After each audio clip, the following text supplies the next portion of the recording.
warahmatullahi wabarakatuh.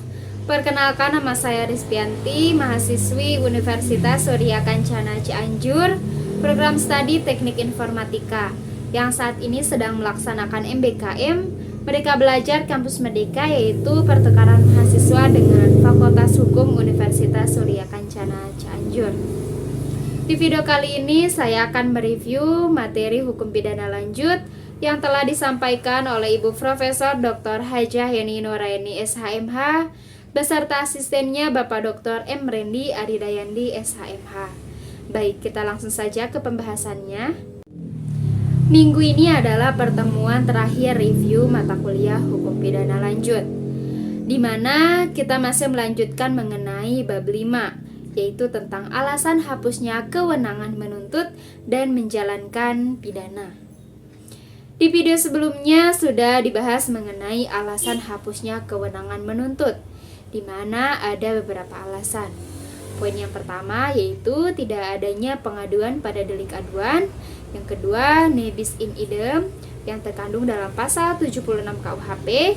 Yang ketiga, matinya terdakwa yang terdapat dalam pasal 77 KUHP. Yang keempat, daluarsa yang terkandung dalam pasal 78 KUHP. Kemudian poin yang kelima, penyelesaian di luar beracara yang terdapat dalam pasal 82. Kemudian yang keenam, adanya abolisi dan amnesti yang diatur di luar KUHP. Nah, di video kali ini membahas mengenai alasan gugurnya hak untuk melaksanakan hukuman. Yang pertama yaitu dalam KUHP. Nah, di dalam KUHP yaitu terdapat matinya terpidana yang terkandung dalam pasal 83, dan yang kedua daluarsa yang terkandung dalam pasal 84 sampai 85 KUHP. Kemudian yang kedua yaitu di luar KUHP. Nah, di luar KUHP ini yaitu ada amnesti dan gerasi. Daluarsa menjalankan pidana hapus apabila yang pertama 2 tahun mengenai semua tindak pidana pelanggaran. Kemudian yang kedua 5 tahun mengenai kejahatan yang dilakukan percetakan. Yang ketiga ditambah sepertiga dari lamanya tenggang daluarsa bagi kejahatan-kejahatan lainnya. Kemudian yang keempat, pidana mati tidak ada daluarsanya.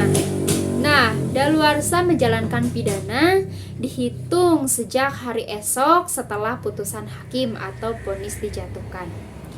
Jika terhukum melarikan diri selama masa hukuman, maka esok harinya setelah melarikan diri mulai berlaku tenggang daluarsa baru. Tenggang daluarsa tertunda selama menjalankan pidana dan selama terhukum dirampas kemerdekaannya apabila berhubungan dengan tenggang penghukuman lainnya.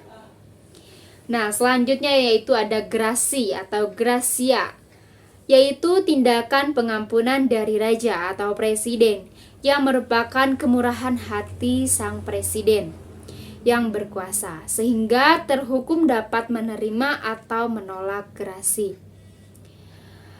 Grasi berfungsi sebagai koreksi atas keputusan pengadilan untuk mencegah timbulnya ketidakadilan atas tindakan hukum.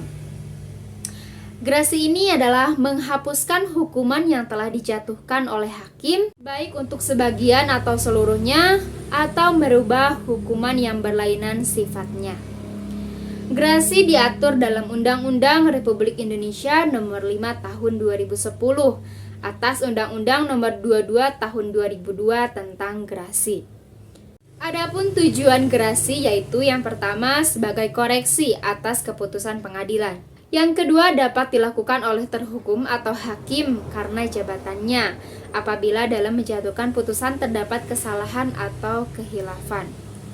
Yang dimaksud kesalahan atau kehilafan di sini yaitu apabila hakim salah menerapkan atau menafsirkan peraturan terhadap suatu tindak pidana, sehingga akibatnya dalam penerapan sanksi pun salah. Nah, selain itu dapat juga terjadi apabila hakim merasa putusannya kurang adil, sehingga putusan atau vonis perlu diperbaiki. Kemudian ada akibat hukum dari adanya grasi. Presiden menolak permohonan gerasi, berarti terhukum harus menjalankan hukuman seluruhnya. Nah, dan ketika presiden mengabulkan permohonan gerasi, berarti terhukum tidak harus menjalankan hukum seluruhnya.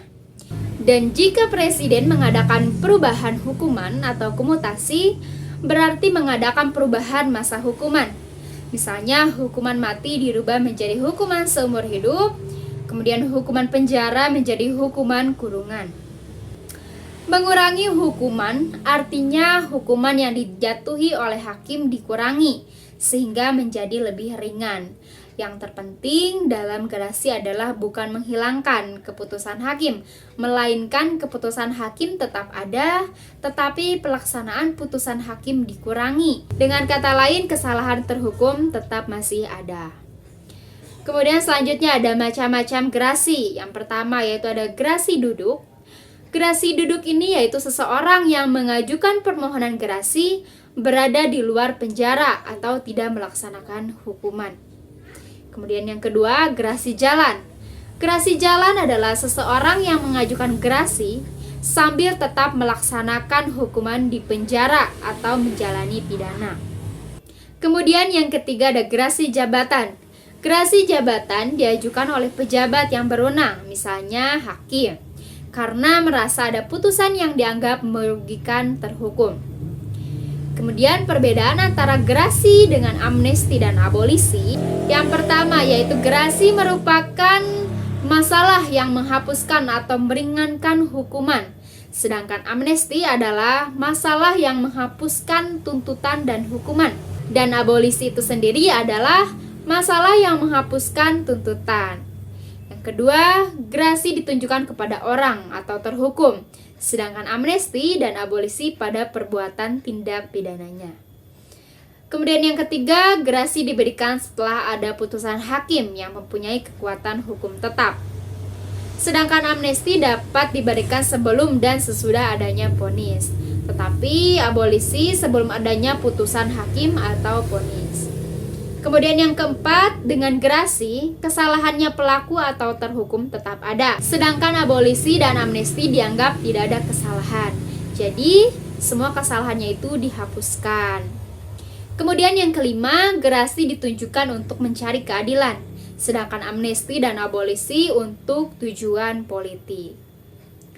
Nah, semuanya itu diberikan atas kuasa undang-undang, serta hak untuk memberikannya berada di tangan presiden sebagai kepala negara. Dan semuanya itu tidak diatur dalam KUHP, melainkan diatur di luar KUHP, yaitu untuk gerasi dalam Undang-Undang Republik Indonesia Nomor 5 Tahun 2010 tentang perubahan atas Undang-Undang Nomor 22 Tahun 2002 tentang gerasi. Mungkin itu saja yang bisa saya sampaikan. Mohon maaf bila ada kesalahan dalam penyampaian. Terima kasih. Wabillahi taufiq wal hidayah. Assalamualaikum warahmatullahi wabarakatuh.